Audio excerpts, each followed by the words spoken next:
What up, everybody? This is your boy Dedrian from House of Rasslin, and this is my review for the August 10th episode of AEW Dynamite. Like, share, comment, subscribe, hit the notification so that way you are notified when the House of Wrestling drops its latest content. Follow me, Dedrian180, on TikTok, Twitter, and Instagram.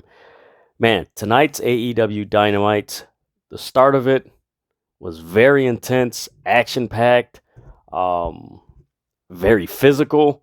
The main event, just as physical, intense, a lot of physicality in both matches. Man, I really enjoyed this episode of Dynamite.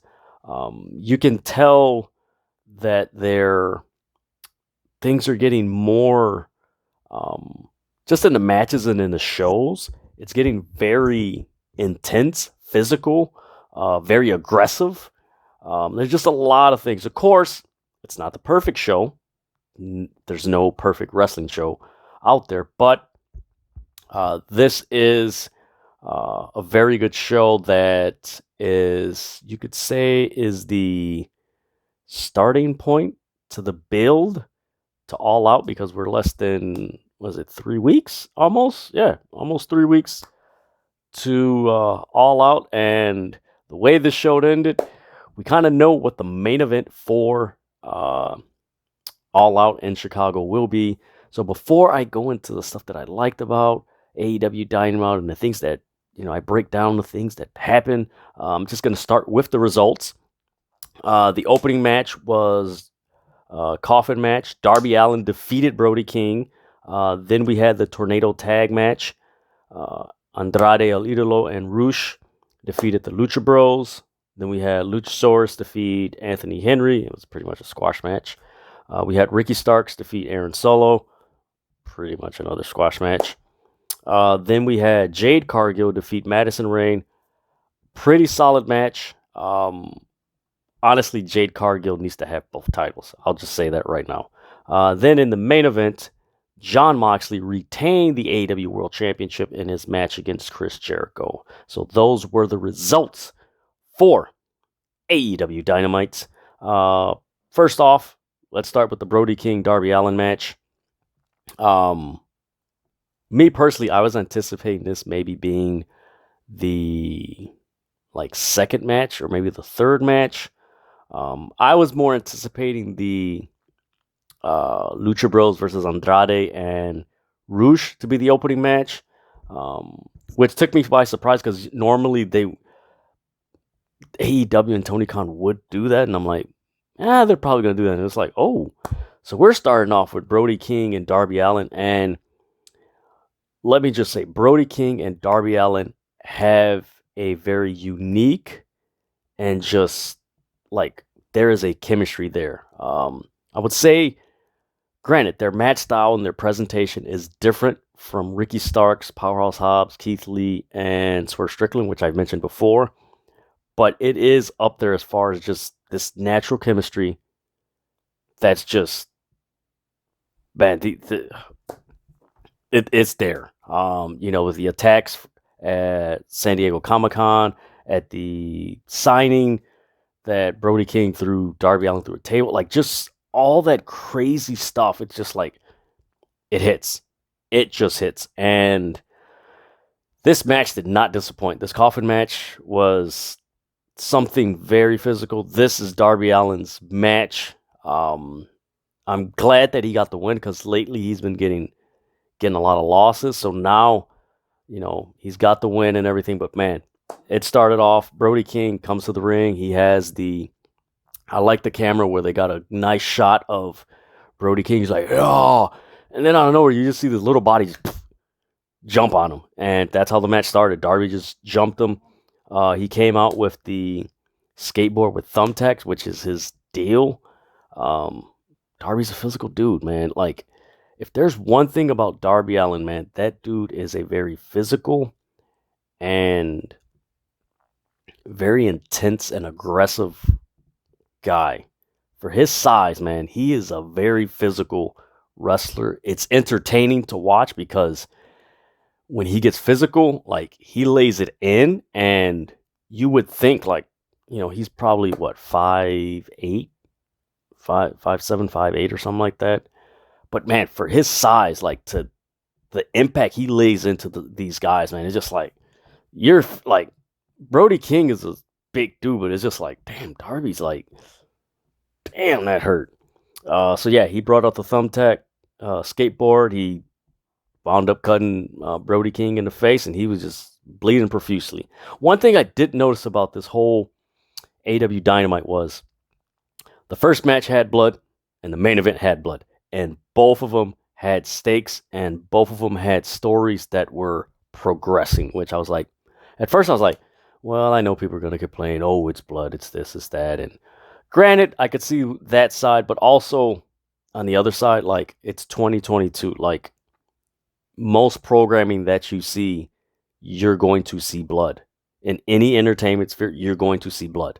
MMA and specifically, boxing, but UFC and Bellator, you watch a fight, you're going to see blood. So it's not something that, some people,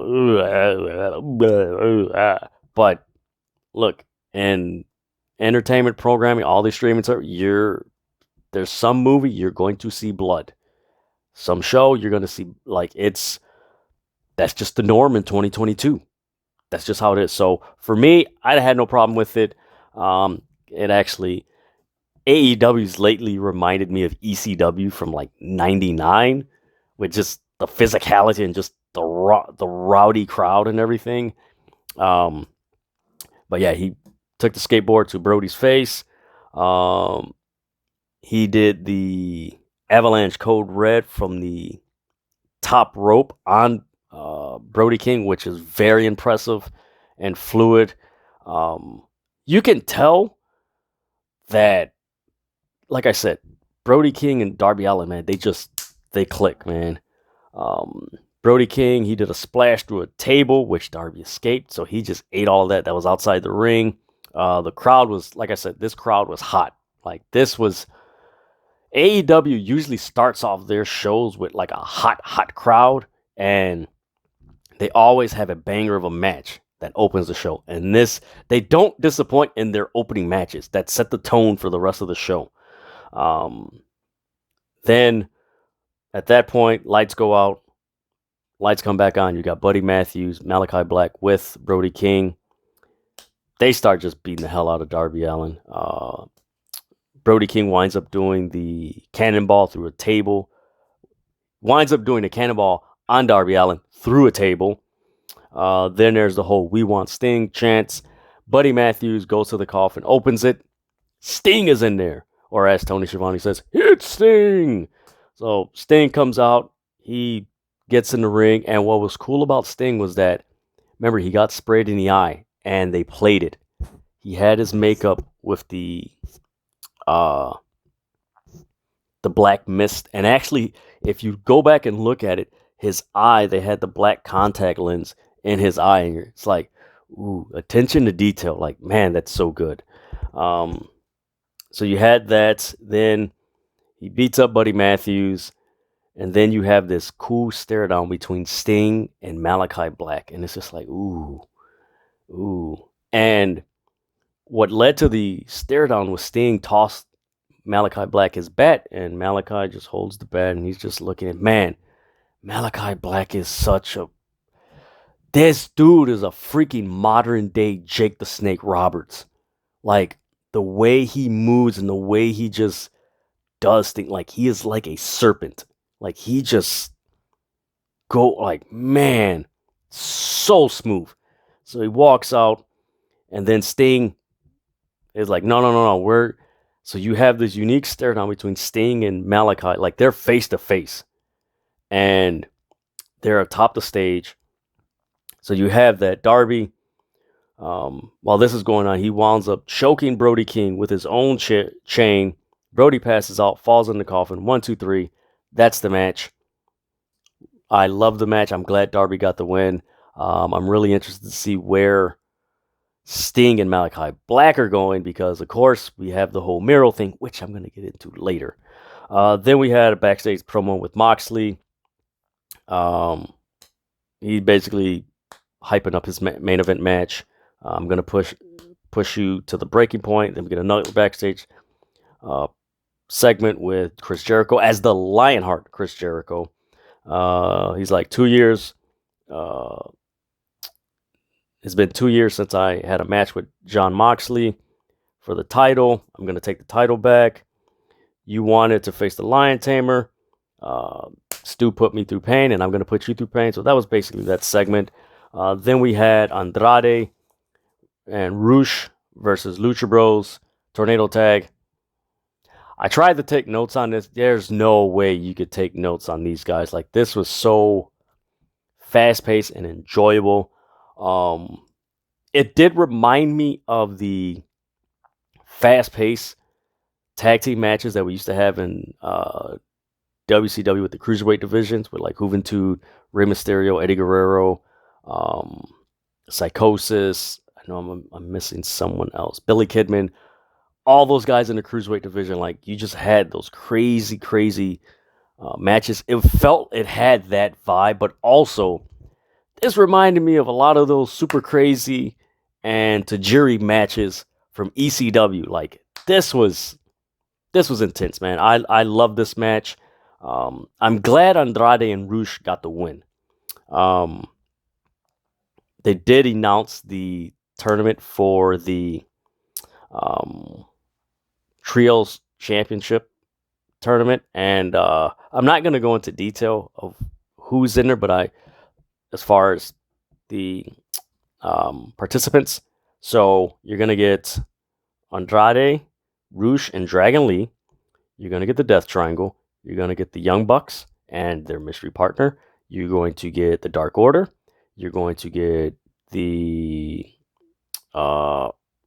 Team Busters or Breakers, whatever it is, Parker Bordeaux, Ari Daivari, and the third guy, whatever his name is. Then you're going to get Will Ospreay in the Aussie Open. That's interesting. So this was pretty much, this tag team match with Andrade and Rush and the Lucha Bros was kind of setting the tone for what eventually will be a trios match, which is going to be insane with Pac and those guys. Oh man, it's going to be insane. So, I mean, like I said, this was fast-paced. It was more of a Lucha Libre style. If you've watched AAA and just a lot of their tag team matches, which is Tornado Tag, it's exact same model except 100 times the speed.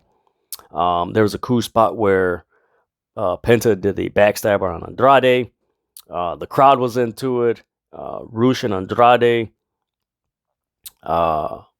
double knotted Penta's mask on the second rope, which I like that spot instead of just, we're going to take Phoenix's mask and that's it. I like it because it's more of a,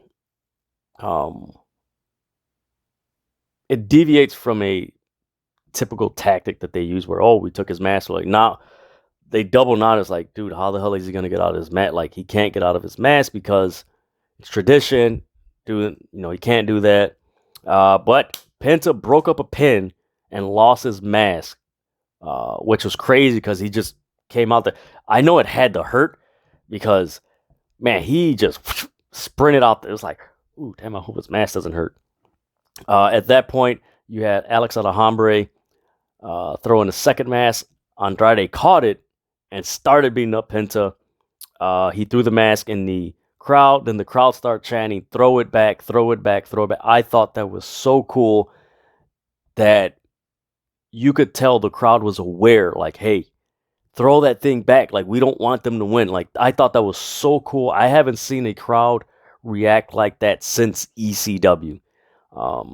And that was so aware of the crowd. I love that spot. Then you had Rush do the bull's horn on Rey Fenix. Andrade did the DDT. 1, 2, 3. Andrade and Rush, they win.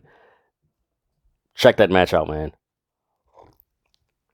That's all I got to say. Check that match out. It was so insane, fast-paced. I loved it. Me personally, I've always been a fan of the Lucha Libre style. It's just so entertaining. It's so different than what we get in America. Like, I just enjoy that style. But man, this match was so good. Then we get a backstage segment with the Young Bucks. with Hangman Page in the Dark Order. Matt Jackson's basically says, if I could take it back, I would. He's basically going over the history of just how they were jerks and, they should have treated you better. And I wanted to say congratulate, but it was just a timing thing. It got weird and selfish. And they asked Hangman Page, will you be our partner in the Trios tournament? Hangman Page says, I can't because Dark Order's in the tournament and I will be going against them and I am actually going to cheer them on. Then he mentions to the Young Bucks, and this is where things get so interesting. Just planting the seeds. Your partner should be someone who never turned their back on you.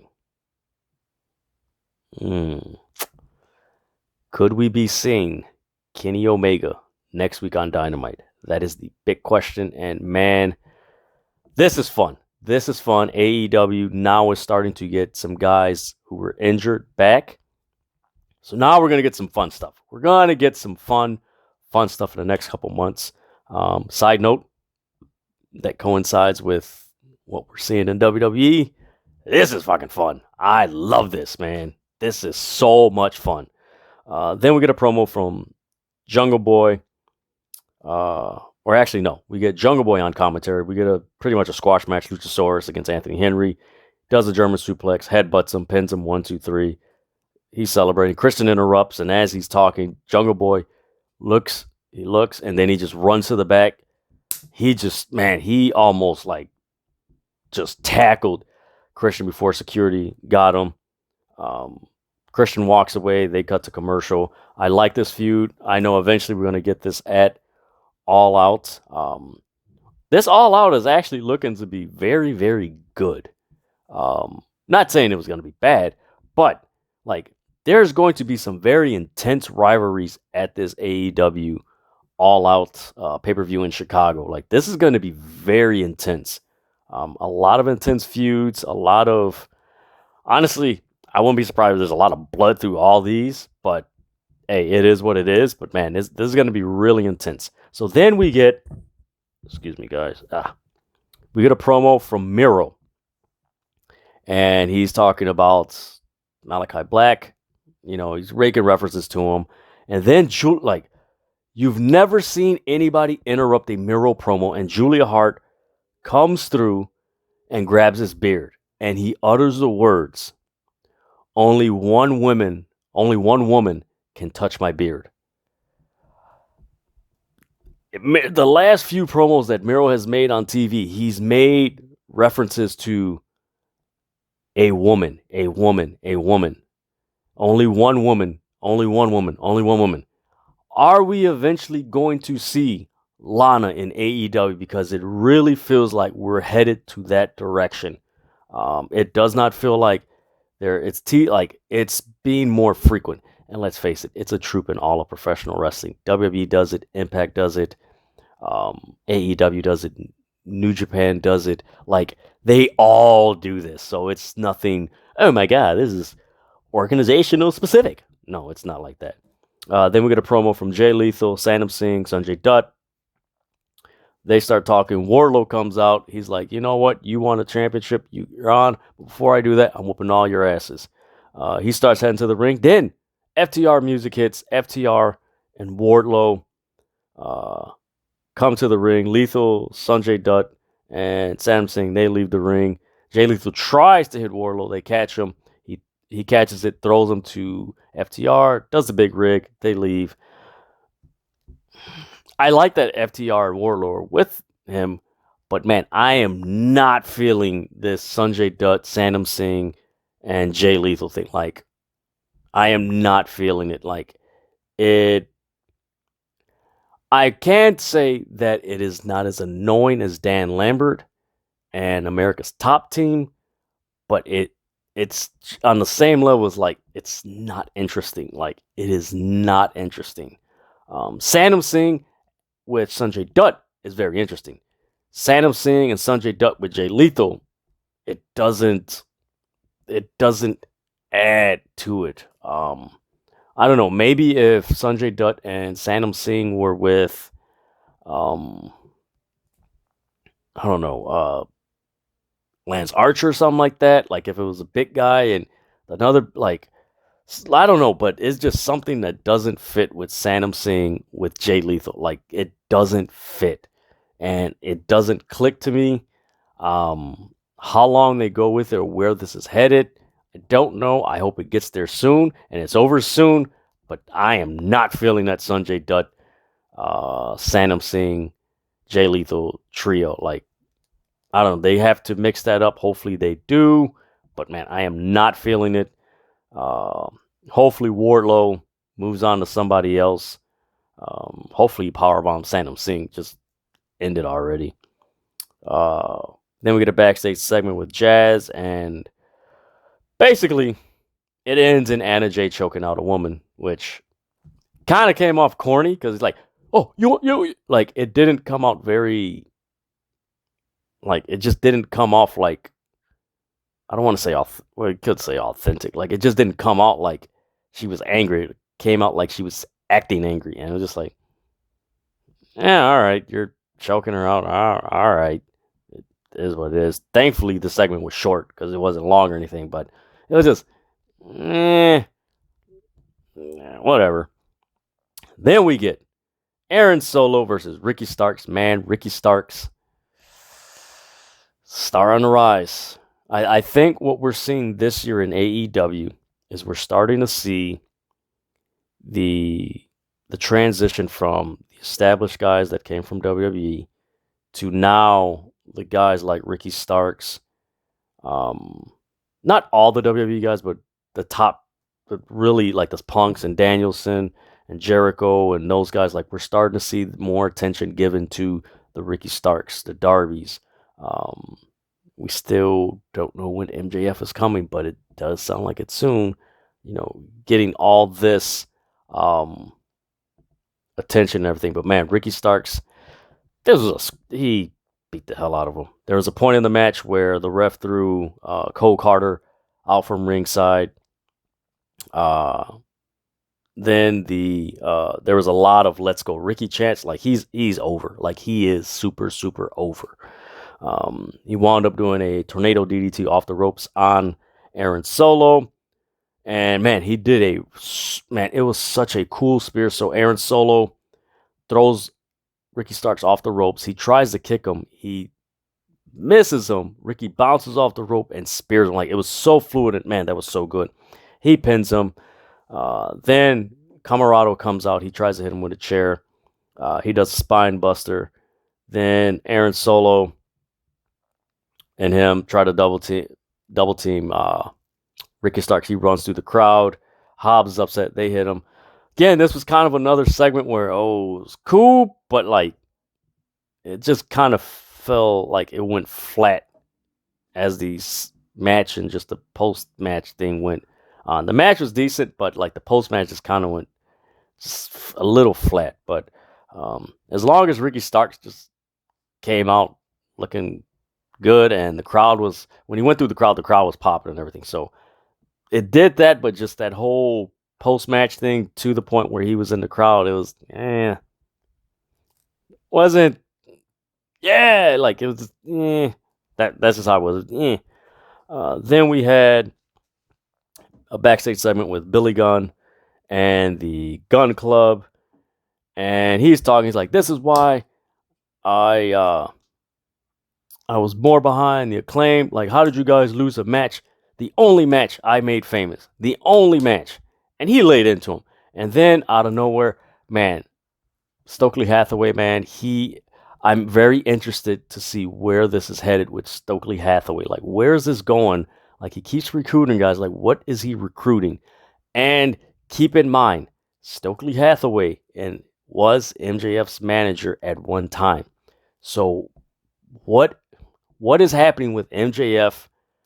Like, could Stokely Hathaway be the manager for MJF? Which, again, MJF doesn't need a manager, but to have that guy as his manager, man, that is, I don't know where's it headed, but that's just speculation. But man, Stokely Hathaway comes in, and man, you could say the line of the night. Looks at Billy Gunn, he's like, it's 8 p.m., isn't it past your bedtime? Oh my God. man, Stokely Hathaway hands Austin Gunn a card, but Billy Gunn interrupts, grabs it. Stokely Hathaway walks away. Then you have Danhausen coming. He's like, I'll see you guys next Friday with my big muscle beard friend. Cool segment. I liked it. The whole Stokely Hathaway. This was fun. The other two segments with Jazz and you could say the post match was yeah. The backstage segment with Jericho Appreciation Society and Starks and the ending of the Starks thing was but this was good. This was Billy Gunn and Stokely and those guys. Man, that was fun. That was a good segment. Then we get a backstage segment with the Best Friends and the Trustbusters. There we go. That's the name of the tag. The Trustbusters. I don't know why. And they're trying to Ari Daivari trying to recruit Orange Cassidy. He's not. And you see Parker Bordeaux. Man, they are. It is what it is. I don't think it's a bad thing. I could see why people are like, oh, why is he already on TV? And, this. And it's a television program. You can't have the same characters every week because you're going to burn it out. So then we go to the Madison Rayne Jade Cargill match. Right off the bat, Madison Rayne just starts attacking Jade Cargill. She winds up doing a Hurricane Rana on Jade. Then another point in the match, Jade just spears the hell. Man, she speared the hell out of her. Then she did a powerlift drop on Madison Rayne. There was a pretty much like Madison Rayne did back-to-back neck breakers. Like at that point, it was like, kind of like, I do give AEW credit. It did appear that certain moves didn't connect, but you really didn't see it because they cut right away. So they are improving in that aspect. That is a good thing that they're doing. It did appear that the moves didn't connect. Let me rephrase that. It did appear that the moves didn't connect. Maybe it did, maybe it didn't. But the way the camera cut and they shot it was like, oh, so something connected. So that was it. I do commend them for that. There's a spike driver by Madison Rayne. Jade landed a freaking pump kick. That was nasty. She did it one time and then she did it again. Then there was a point in the match where Madison Rayne attempted to do the crossroads. Jade reversed it into her finisher. Boom! 1, 2, 3. Jade wins.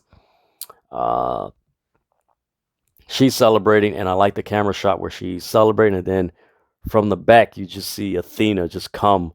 It's like, ooh. And she's celebrating. She starts beating her up.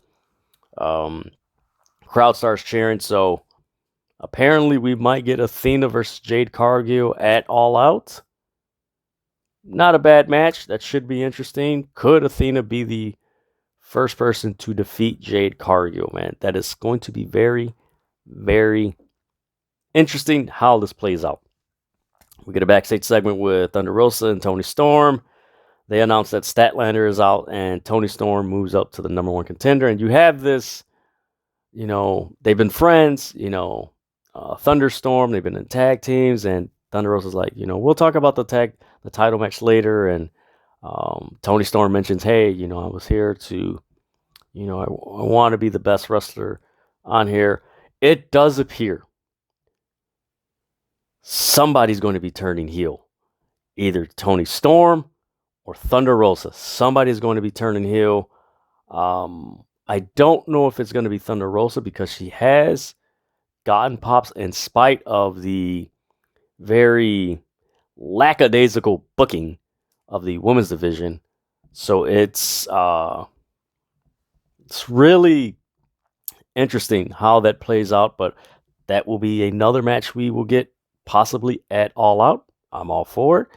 If Toni Storm wins and Athena wins, I have no problem with that. There does seem to be a change or what have you. So we'll see what happens there. But we'll see. So they announce on Rampage this Friday, you're going to have Bryan Danielson speaking. You're going to have Hook. You're going to have the Gun Club versus Danhausen and Redbeard. Yes, Redbeard, a.k.a. Eric Rowan, will be on Rampage. You're going to get Parker Boudreaux versus Sonny Kiss. Swerve in Our Glory is going to speak. Orange Cassidy and Ari Daivari is wrestling. And we're going to get Sammy Guevara and Dante Martin. The way Excalibur said it, we're either getting Sammy Guevara versus Dante Martin, or we're getting Sammy Guevara and Tay Conti versus Blue Sky and Dante Martin. So that's what it appears to be. Then on Dynamite next week, we're going to get Toni Storm versus Kylie King. Yes, Kylie King. She's been on NWA recently, so that should be a good match. She's done some really good work in the NWA. Then next week, we're going to get Bryan Danielson, Daniel Garcia, 2 out of 3 falls. Holy shit, that is going to be a great match. Honestly, that has to be. It might be. I think they had. Is it going to be an hour? Could be an hour. I don't know. Then in the main event, we got Chris Jericho, Jon Moxley. Starts off, Jericho gives him the finger. Moxley gives him the finger. There is loud, very, very loud Moxley Lionheart chants. Jericho, he put Moxley in a submission hold used in Mexico. They didn't describe it well, but the move was freaking insane. I recommend you guys check it out. It's something I have not seen Jericho do ever. And I've seen Jericho since WCW. I have not seen him perform this move. It was a it was a freaking badass move. I love that move. So check it out. So he had Moxley in that move. Then Jericho tears out Moxley's earring. And from that point on, Moxley is just bleeding from the ear, which was crazy. Another point in the match, Jericho performed the lion salt. Like, yes, he hit the lion salt. It was like, oh, Jericho's bringing it back 20 years. Like, ooh, okay. Then another point in the match, Jericho performed a Hurricane Rana from the top rope. Like, Jericho, I honestly feel this match, like, I wouldn't mind seeing Jericho be the Lion Heart for the rest of his AEW run. Because this was pretty much one of the best matches since his Eddie Kingston match. For me personally, this was probably one of his best AEW matches ever. Because he was so intense. It looked like we were seeing the Jericho that wound up being Y2 Jericho, where he was having such great matches in WCW. Like, this is what it felt like. We were getting WCW Chris Jericho right before he left, and how, like, the matches he was doing with Dean Malenko, and like, this is what it felt like. This was a really good match. Then Jericho did the figure 4 on the ring post. Great callback to Bret Hart. Back in the day, doing that to Stone Cold Steve Austin. Loved that spot. Then Jericho, later on in the match, he took off a turnbuckle. Aubrey Epperts, she gets it. She tries to put it on there. Then he goes to the second turnbuckle. She takes it off. And I like what JR says. Like, why is she trying to put the turnbuckle on the thing? She's distracted herself. She needs to pay attention to what's going on. So as that's going on, Sammy Guevara's in the crowd, and he tosses Jericho the bat, but he overshoots it where it goes in outside of the ring. And he's like, oh, and he walks away. Jericho hits Moxley. We're like, oh, crap.